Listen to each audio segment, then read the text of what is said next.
Salam damai sejahtera, saudara dan saudariku yang terkasih dalam Kristus Yesus. Tidak terasa, sekarang kita sudah akan membahas tema pertemuan yang ketiga di masa Prapaskah ini. Aksi Puasa Pembangunan tahun 2024. Yang punya tema yaitu strategi berbagi di abad digital. Belum lama ini saya berkesempatan menghadiri misa pemberkatan pengurus suatu perhimpunan di Keuskupan Agung Jakarta yang kebetulan dipimpin langsung oleh Romo Kardinal.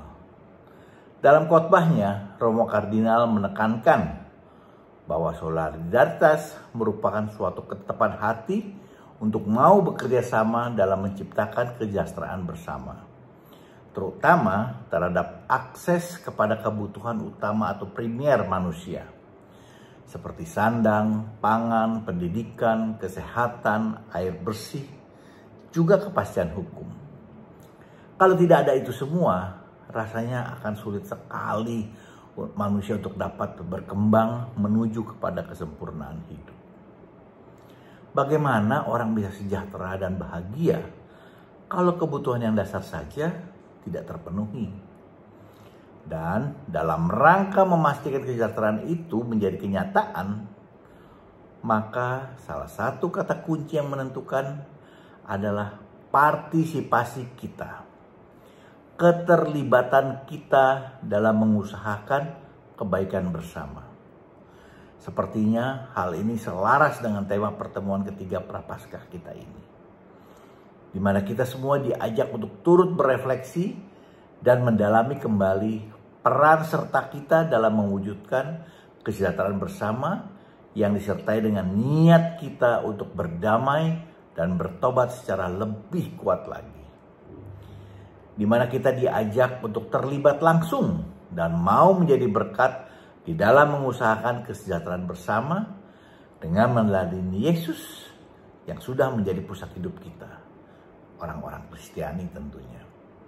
Di mana Yesus yang Tuhan sudah mau terlibat langsung dalam suka duka kehidupan kita manusia. Dalam hal ini kita juga dapat belajar dari seorang tokoh, yaitu Santo Paulus, yang memprioritaskan kepentingan orang lain daripada kepentingan dirinya sendiri. Melalui surat Santo Paulus di Galatia 6 ayat 1-10, gereja mengajak kita semua untuk mengambil sikap peduli, untuk saling tolong menolong.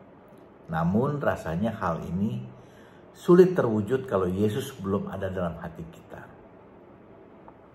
Untuk itu Rasul Paulus menulis dalam Galatia 6 ayat 1-10, saudara-saudara, kalaupun seorang kedapatan melakukan suatu pelanggaran, maka kamu yang rohani harus memimpin orang itu ke jalan yang benar dalam roh lemah lembut, sambil menjaga dirimu sendiri, supaya kamu juga jangan kena pencobaan. Bertolong-tolonglah menanggung bebanmu. Demikianlah kamu memenuhi hukum Kristus.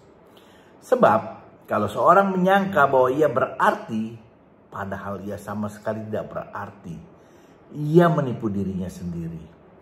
Baiklah tiap-tiap orang menguji pekerjaannya sendiri, maka ia boleh bermegah melihat keadaannya sendiri dan bukan melihat keadaan orang lain. Sebab tiap-tiap orang akan memikul tanggungannya sendiri. Dan baiklah dia yang menerima pengajaran dalam firman membagi segala sesuatu yang ada padanya dengan orang yang memberikan pengajaran itu sendiri. Dan jangan sesat, Allah tidak membiarkan dirinya dipermainkan.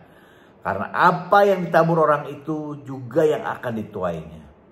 Sebab barang siapa menabur dalam dagingnya, ia akan menuai kebinasaan dari dagingnya.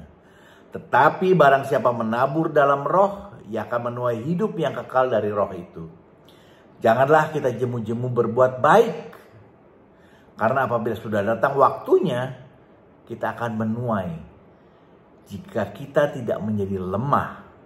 Karena itu, selama masih ada kesempatan bagi kita, marilah kita berbuat baik kepada semua orang, tapi terutama kepada kawan-kawan kita seiman.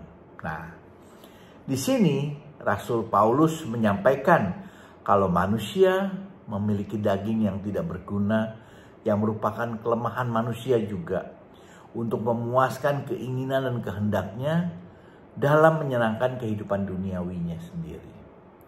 Yang juga dapat dikatakan merupakan kegagalan bagi manusia untuk melakukan keadilan dalam kasih Allah. Sementara rohlah yang membantu manusia menjalankan hidup agar selaras dengan perkataan dan firman Tuhan. Untuk itulah kita harus selalu berusaha menjalankan hidup dengan berbuat baik berdasarkan keinginan roh, dipimpin oleh roh, menabur dalam roh, dan berani ambil keputusan untuk keluar dari kehidupan daging kita. Seperti yang dialami Rasul Paulus sendiri, di mana dahulu dia pun pernah hidup dalam daging, bahkan yang sangat kuat, yaitu dengan membenci murid-murid Yesus, sehingga berusaha mengejar bahkan membunuhnya. Hingga akhirnya dia bertobat, karena tentunya sudah dijamah oleh Yesus sendiri. Paulus juga mengharapkan jemaatnya berubah dalam suratnya di Roma 12 ayat 2. Berubahlah oleh pembaharuan budimu, sehingga kamu dapat membedakan mana kehendak Allah, apa yang baik, yang berkenan kepada Allah, dan yang sempurna.